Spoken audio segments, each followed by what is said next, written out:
investor as yourself would be a great honor for the curatorium. Huh? Charitable? Who said anything about charity?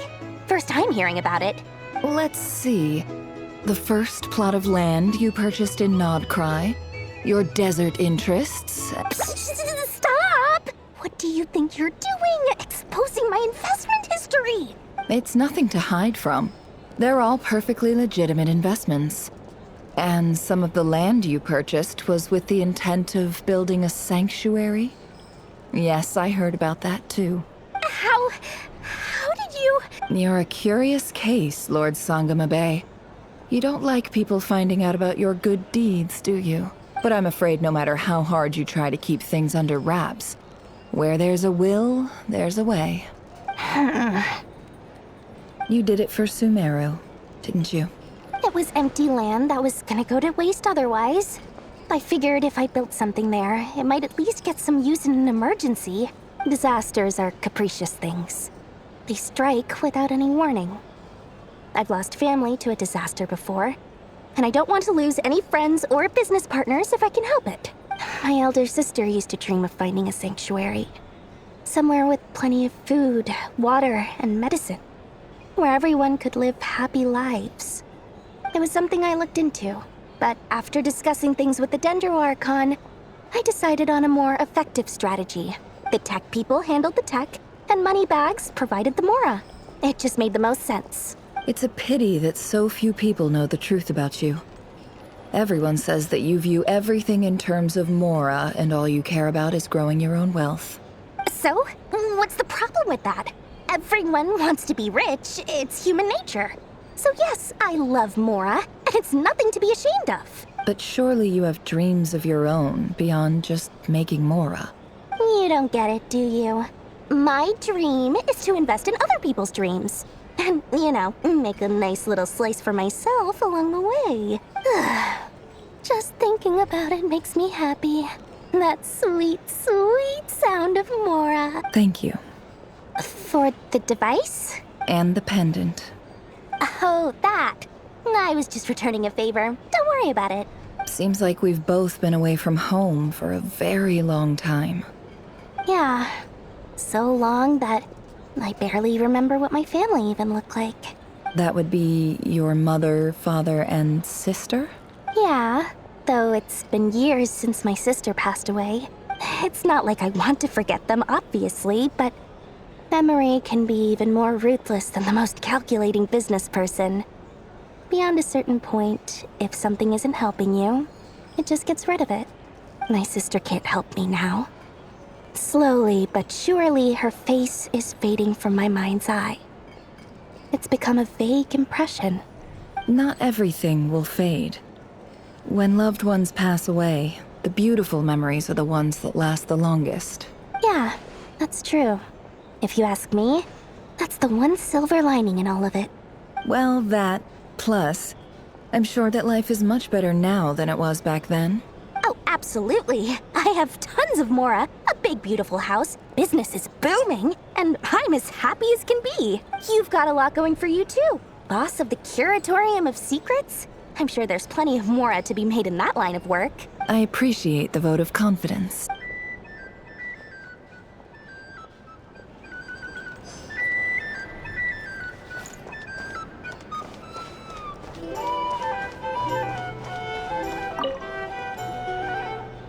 How have you been holding up? Any adverse reactions? If you start to take a turn for the worse, make sure you tell me right away. You don't need to worry about me, Grandmaster. I'm fine. I mean, I barely did anything, so... What? You're too humble, young man. You played an indispensable role in the battle for Nodcry. We can't thank you enough for your support. Sometimes, when people praise you, it's because you deserve it. The best thing is to accept it calmly and with grace. It's important to learn how to respond to words of admiration. Let's do a quick demonstration. Albedo, that was an incredible feat of alchemy. The pressure was on, but you worked flawlessly at lightning speed to get the job done. Thank you. I can't take all the credit, though. Durin played a big part in forming the alchemical array. See? Did you catch that? A masterclass in how to take a compliment. Okay, yeah, I did work pretty hard to help prepare for the battle. No point denying that. Hey, you guys! Hey, look who's bounced back. Looking good, traveler. Seems like you've recovered. You won't need to take any more medication. Can I get you a drink? Huh? You know how to order at a bar now? You've sure learned a lot recently. Handling a drinks order is ridiculously simple compared to alchemy. Don't worry, I'll blend into society yet. Paimon believes it. You're clearly a fast learner, just like your brother. To be totally honest, though, Paimon didn't quite follow all the details when you first explained the plan to us. Don't worry, that's completely understandable. Unless you're a student of alchemy, it's hard to grasp the principle and how the process works. To put it in the simplest terms, we saw how our enemy stole the power of Kuvaki. And that gave us the idea of stealing his power to turn it against him. When facing an enemy you have no hope of defeating, it's best not to engage them in battle. So, instead of looking for a way to overpower him, we decided to help Columbina get strong enough to at least stand up to him in a fight. For this to work, we had to analyze his modes of attack, confirm who his main target was, and make sure that he wouldn't go beyond the range of the alchemical array. For added security, we prepared a total of 4 arrays. But to mitigate the impact of the battle, we identified one location in particular as the ideal spot, which is where the confrontation took place. The alchemical array absorbed his abyssal power. Then Durin processed it to render it usable by Columbina. That power enabled her to do what would otherwise have been nigh on impossible. What surprised me was that Dainsleif actually agreed to join us. Given his history with Rerir, he had every right to sit this one out. But we're extremely grateful for the decision he made. It must have been a painful choice to make. But I'm sure that making a decision was far better for him than staying in limbo. Absolutely. He was torn between 2 paths, but in the end, he made his choice and stuck to it resolutely. He doesn't strike me as the sort of person who'd stay trapped in limbo for long. Anyway, however you cut it, everyone gave a stellar performance. And now, it's time to kick back and celebrate.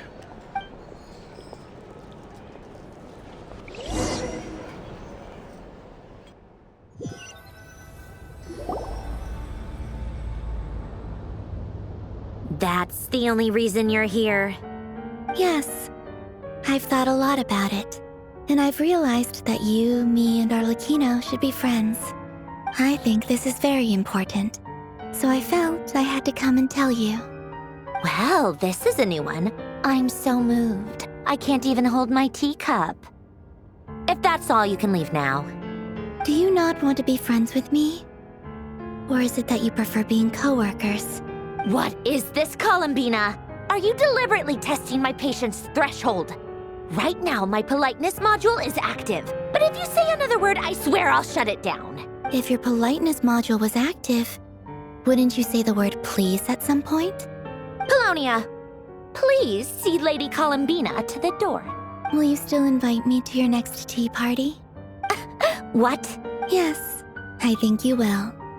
Bye-bye, dear Sandrone.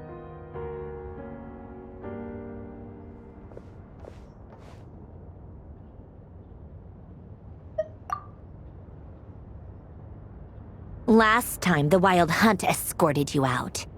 Would you rather I handled it myself this time? We just wanted to, see how you were doing now that it's all over. Why? Out of concern for my safety? I hope you didn't seriously think that the Rayhir of Silnari would be able to lay so much as a finger upon me, given how prepared I was. Mostly because you kind of helped us out, so we just wanted to check you were okay. Looks like all your robots are fixed, huh? Oh, don't you worry about that. Tea time is already a write-off. The visitor before you managed to kill my appetite. If you're in the mood for tea, go ahead and help yourself. Otherwise, it's going to waste.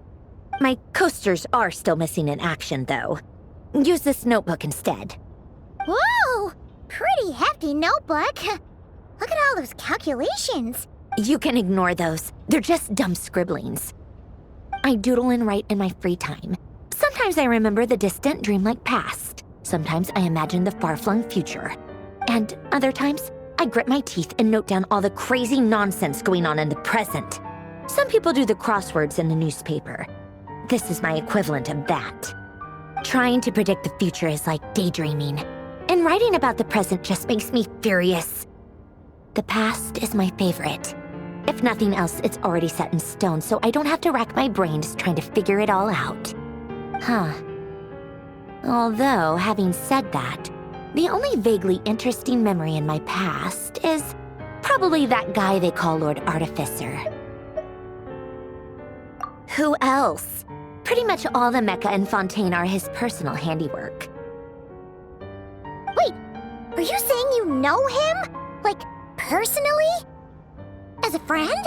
I mean, I guess we were friendly enough. Yep.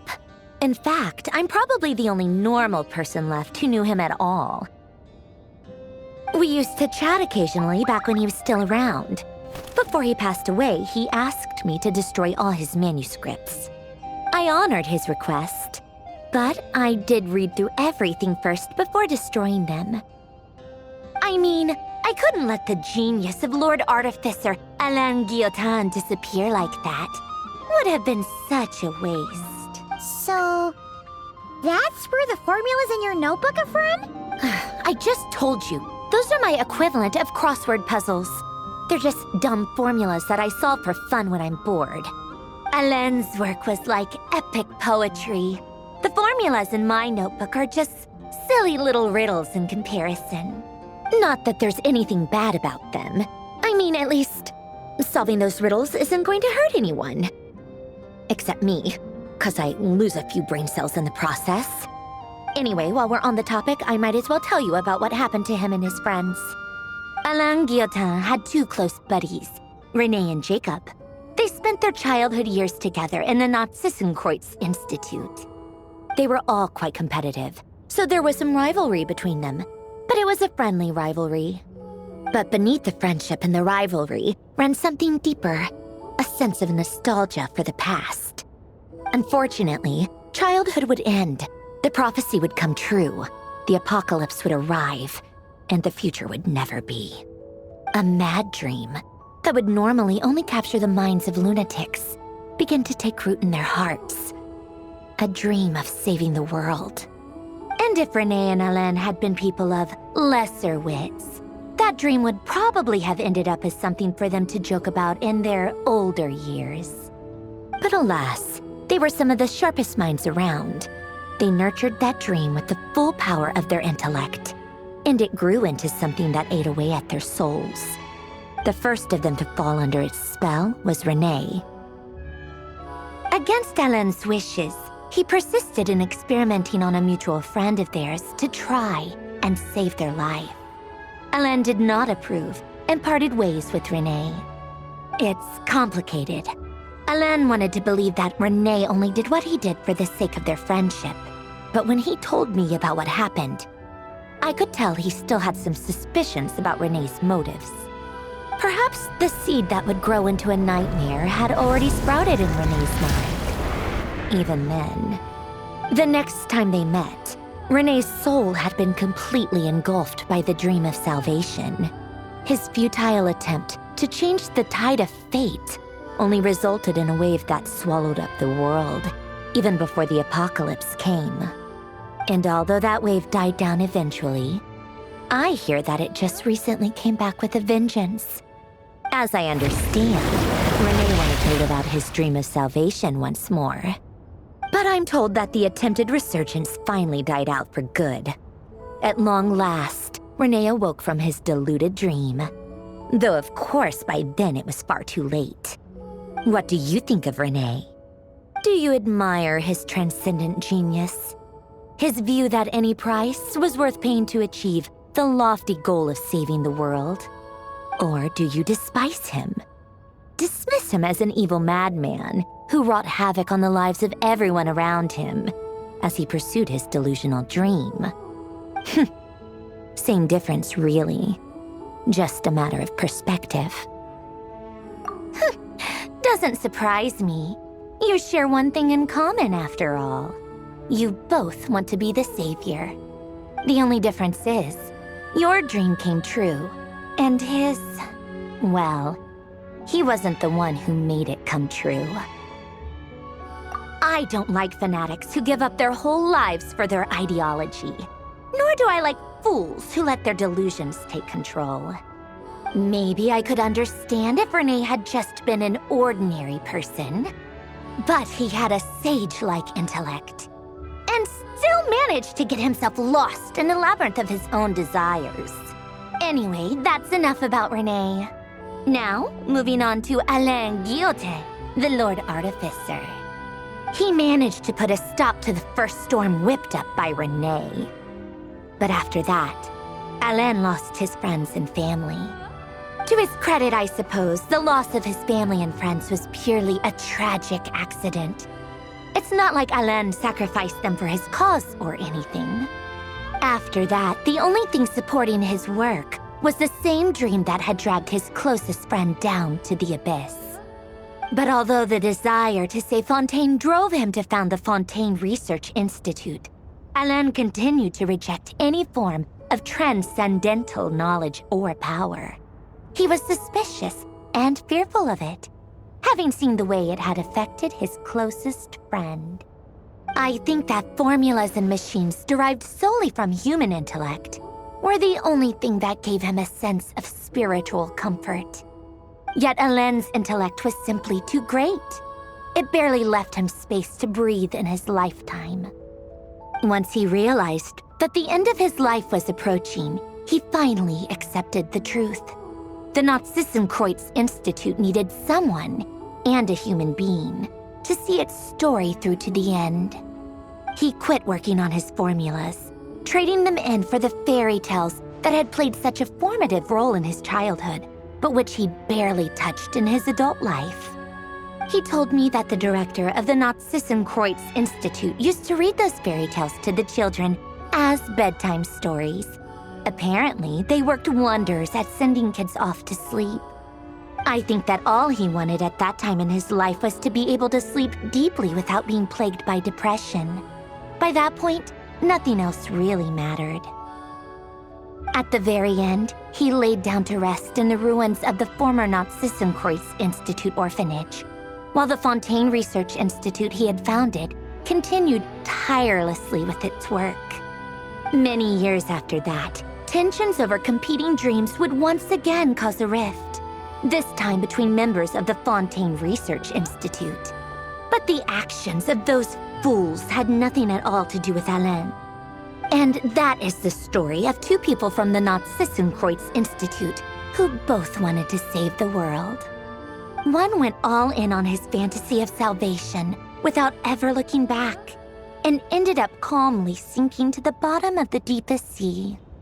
The other sought desperately to burn bright in his life, even though he wasn't sure where he was going. I do sometimes wonder, why is it that people like them have such grand hopes of saving the world? Even the grandest tree starts as a tiny seed.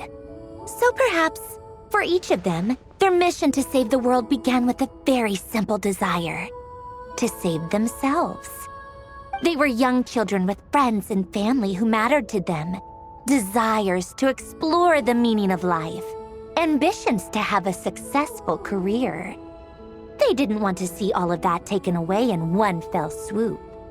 Or maybe they just wanted to find something to anchor themselves within the chaos, to stop them getting quietly swept away by the storms of life. But instead, the search for their own salvation took them down the rocky road laid out by fate.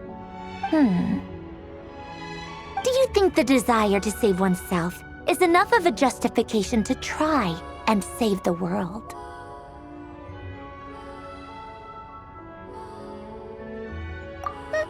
The way you said that sounded just like Alain. I asked him the same question back when he was in his prime, putting all of his energy into his work.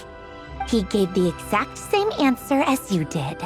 No elaboration, just a quick short answer before getting right back to his work. He was always that way. All right, tea time's over. I owe Arlecchino a favor for telling me these stories. I'll have to bring a whole sack of gifts the next time I visit the House of the Hearth. I'm gonna go tinker with Polonia now. You guys can do whatever you want, as long as it doesn't involve interrupting me. Polonia, exit hibernation mode. Begin diagnostics.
Light it up!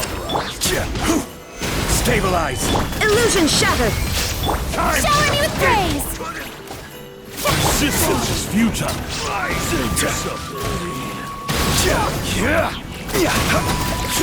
Shine down! Intel! Send!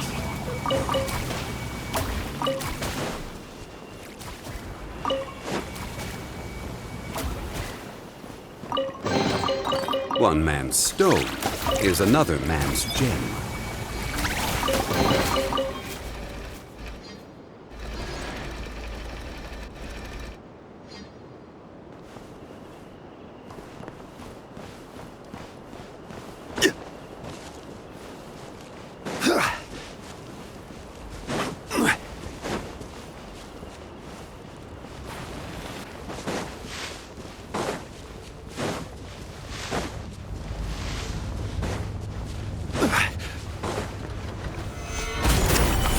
Illusion shattered! Burn it down! Order guide you!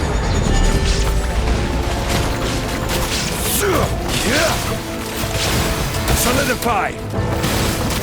Shine down! Light it up!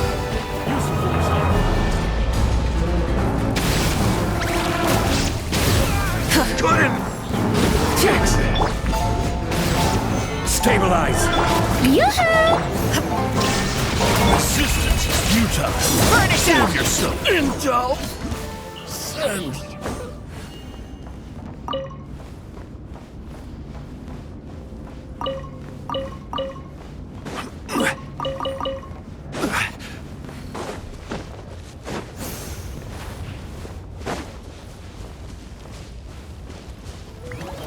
I will have order!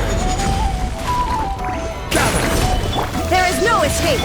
Shower me with Rise with the sun! Pretty sharp.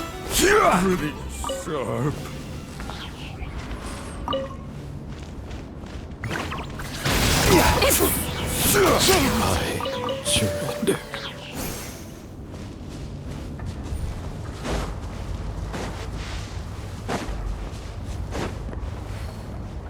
We got ourselves a straggler. Stabilize!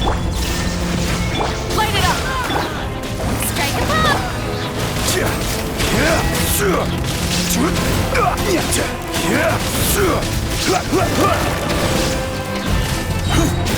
Gather! Illusion shattered!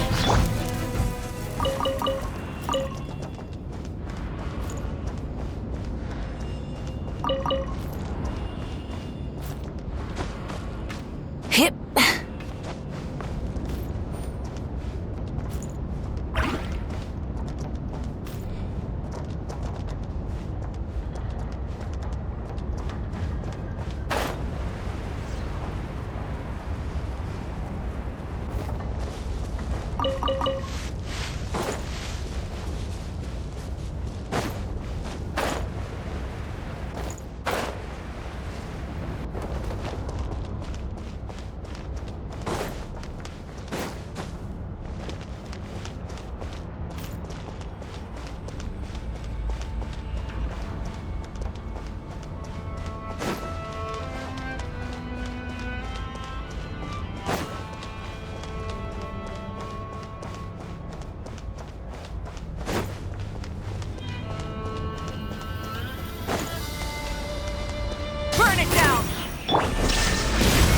Crumble! Shower me with praise! Solidify!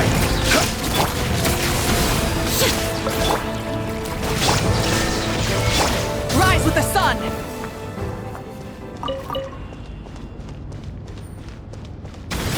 Better hold back this time.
Burn it down! Shine down!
rise with the sun!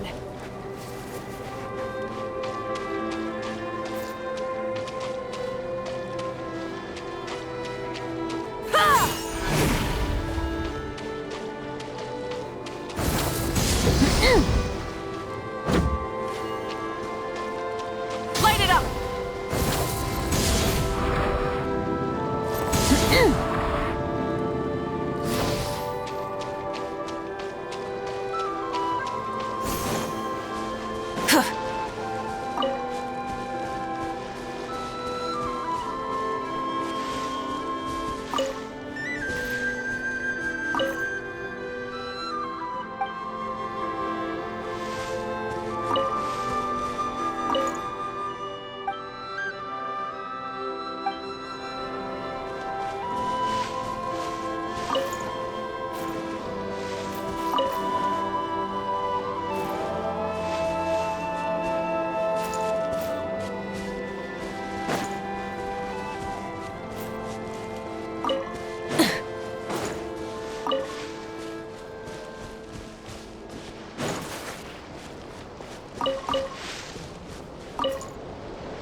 Rise!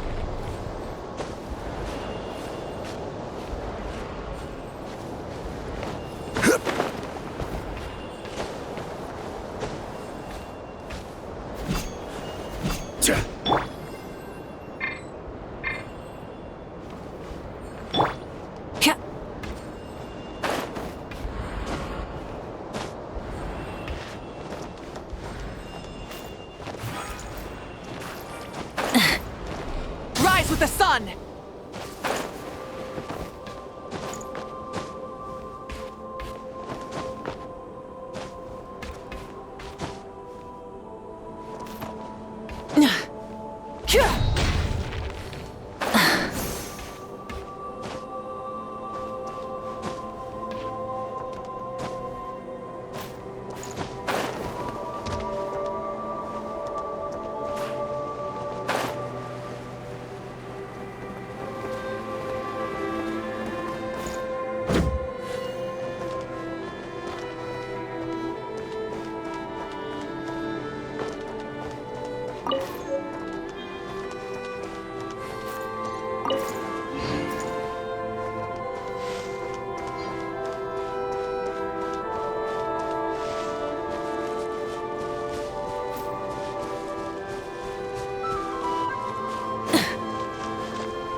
we were here. The air's all icky and sticky and dark and damp. Whew, we didn't get a good look then. All Paimon remembers is that really tall tower. So, let's explore the area more fully this time. Wait!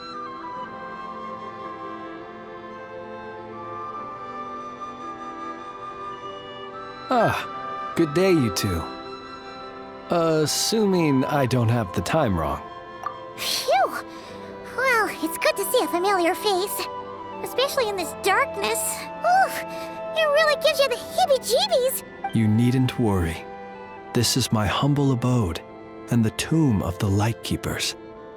And while somewhat dark, it is on the whole a safe place. That being said, I rarely receive visitors here, save for the occasional colleague. What brings you two here? Well, to be honest, we just wanted to see where you live. We were in such a rush last time, we didn't get to do a proper tour. I see. In that case, as guardian of the tombs here in the Final Night Cemetery, allow me to extend the warmest of welcomes to you both, on behalf of the spirits who slumber here eternally. Wait, do you mean there really are ghosts here? That is correct. As you may have noticed, this island is dotted with headstones. You might think of it as a veritable necropolis filled with souls. Isn't it a welcoming thought? Not at all.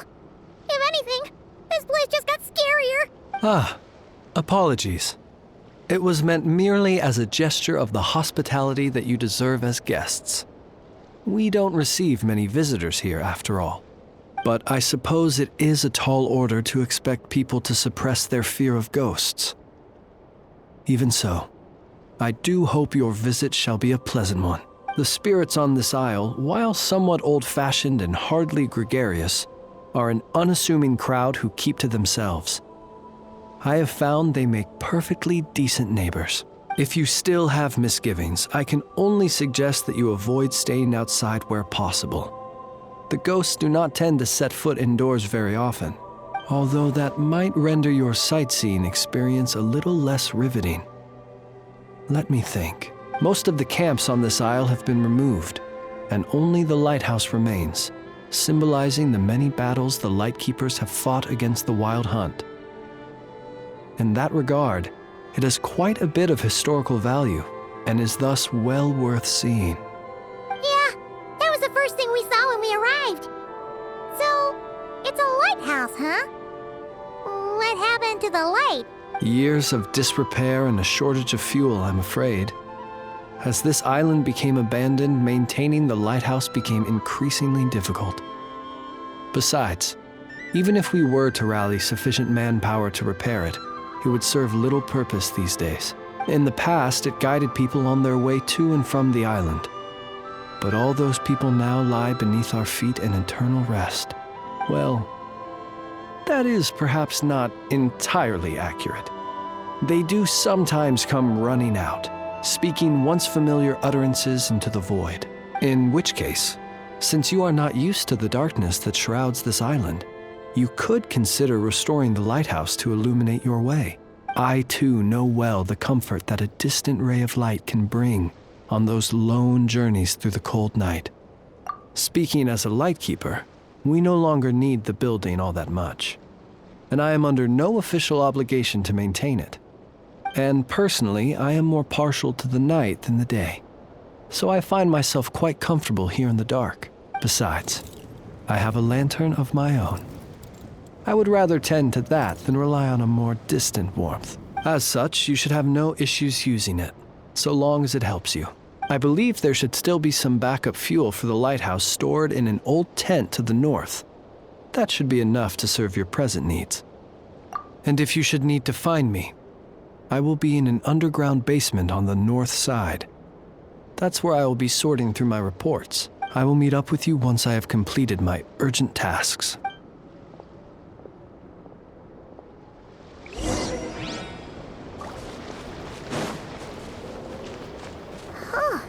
There really are a ton of headstones here on this isle.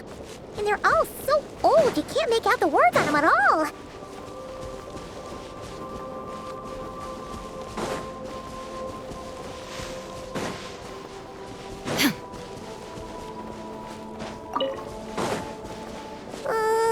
This place is super dark. Feels kind of stuffy too. And there are... either way, let's try not to get their attention. Let's just grab the fuel and go. The sky is so dark. I'm scared. They're staring at me. You sure took your time, didn't you? Come on, help me shift this fuel. It's almost time for our lighthouse shift. Does he mean... Look at you, shaking like a leaf. You scaredy cat. How you made the cut as a ratnik, I'll never know. Come on, grab your stuff and let's go. Perhaps I'll even tell you a ghost story on the way. What? A ghost telling us ghost stories? Wait, hang on. Was he just trying to scare us? You ever heard of the blue fire? As we all know, when you're out walking out at night, you should never look behind you, and never look all the way down at the ground. Always look ahead into the distant skies. Well, that's because the Wild Hunt watches us from the darkness. They wait for you to lose your way in the fog, and then, when you're at your most vulnerable, they come and take your life. That's why it's dangerous to travel alone in the dead of night. But sometimes, if you're lucky, you'll see a blue lantern shining out in the darkness. They say it only appears if you've run into the Wild Hunt or if you can't find your way at night. Either way, if you ever see the blue lantern appear, you must remember to follow it. Don't ask me what it is, cause I don't know. My granddad says it's one of the Fae that used to live in Nodcry in ancient times, but it could equally be the ghost of one of our fallen warriors, one who truly hated the Wild Hunt. Whatever it is, the blue lantern seems to be on our side, the side of the Lightkeepers. I'll bet that's why the Starshina wants to make offerings to it on the island. Ah, shucks, look at me talking away. I totally forgot I've still got fuel to move. Wait, but we brought all the fuel with us. What's this guy talking about? All right, I'd better get back. See you later, scaredy cat. It's nearly time for my shift.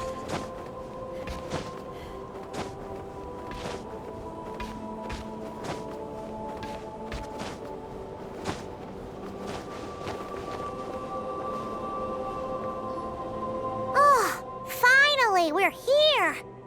Let's find where the fuel goes and pour it in.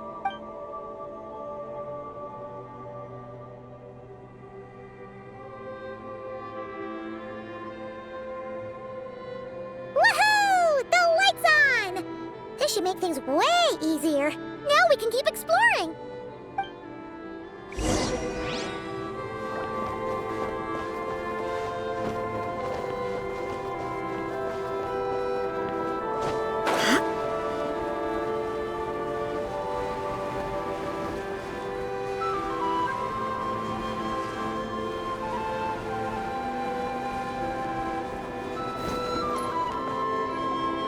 Great, the light's on.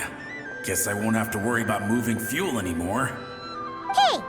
It's the ghost from before who was talking about moving fuel. The wild hunt came.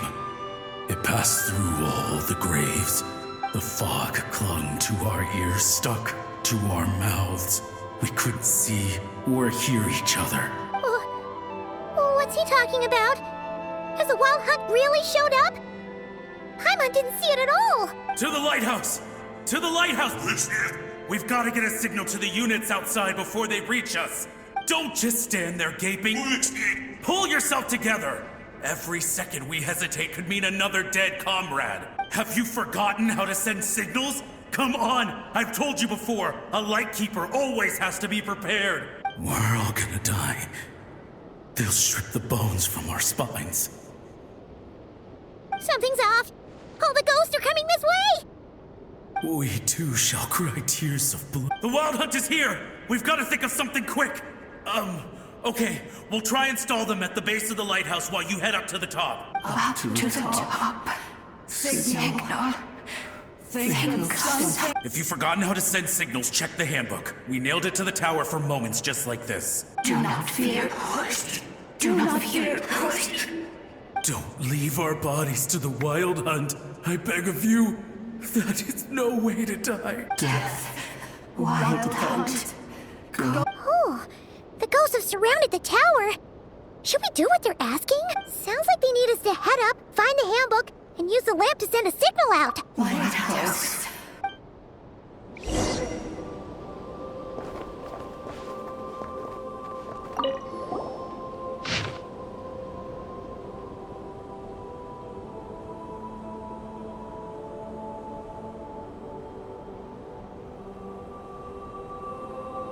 The handbook says that we've got to aim the lamp in the right direction, then control the brightness according to the signal.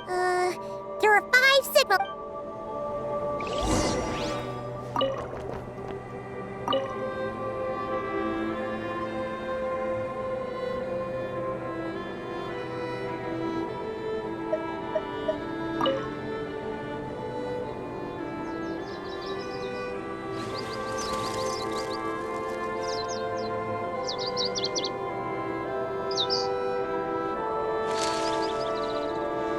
Okay, the signal is sent. Let's go check on the ghosts.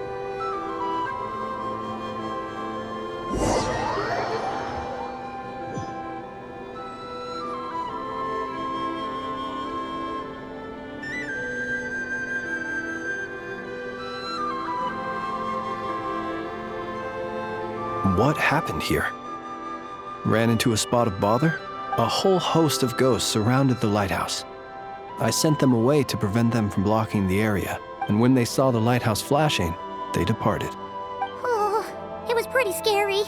They completely surrounded us and begged us to help them. I sensed it too. This graveyard is bereft of life save for passing birds, the insects underground, and myself. Normally, it's so quiet you can hear yourself breathing. Up until just now, that is, when these ghosts started getting agitated. Was it because of the lighthouse?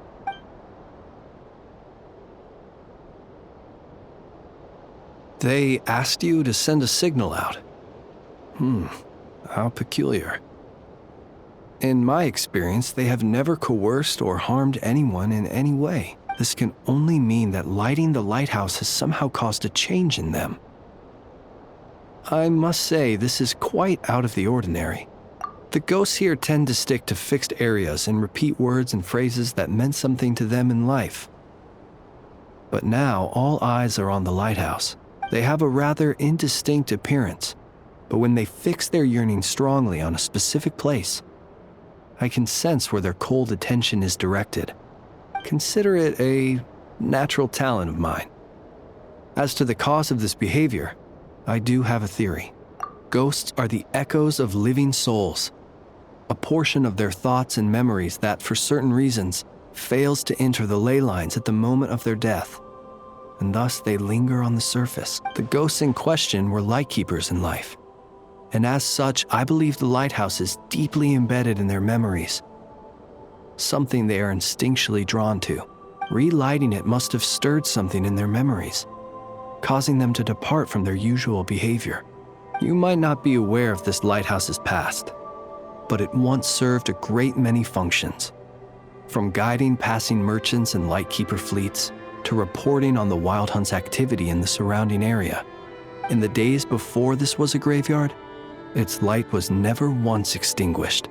It came to symbolize the hope and warmth that the lightkeeper sought to bring to Nodcry. But alas, the light of this historic outpost was snuffed out in a conflict against the Wild Hunt several decades ago. According to our internal records, that conflict cost the island 90% of the troops stationed here. The Starshina of that time eventually decided to send a warning signal to the outside. Wait, a warning signal? So, they didn't use a distress signal and call for help? Indeed. The warning signal saved the nearby merchant fleets and patrolling lightkeeper ships. Without it, they likely would have been pulled into the fighting with little knowledge of the situation. But at the same time, this signal also cut the troops on the island off from any possibility of rescue. The Lightkeeper Oath contains a line that goes as such: "Our bones and blood we shall use as fuel. We shall make life greater than death." It is a line that strikes at the very heart of our principles. Should we find ourselves at a great disadvantage, we are to prioritize the preservation of life and ensure humanity's long-term survival. After all, the Wild Hunt is a never-ending threat, while our numbers are limited. This principle is most cruel to those who must sacrifice themselves, and yet, most of us willingly abide by it. Shoot! So we sent out a distress signal, but what the ghost actually wanted was for us to send a warning signal, right? You feel you unwittingly did something wrong? No, I don't think so. Ghosts are but the memories of people that once were. You may have stirred up those memories, but that is all they are. Those to whom they once belonged are long gone. Still, I can see that you're concerned about them. And truthfully, so am I. If you wish to find them, just follow me. Ah, yes. And please do not be alarmed by anything strange we may encounter along the way.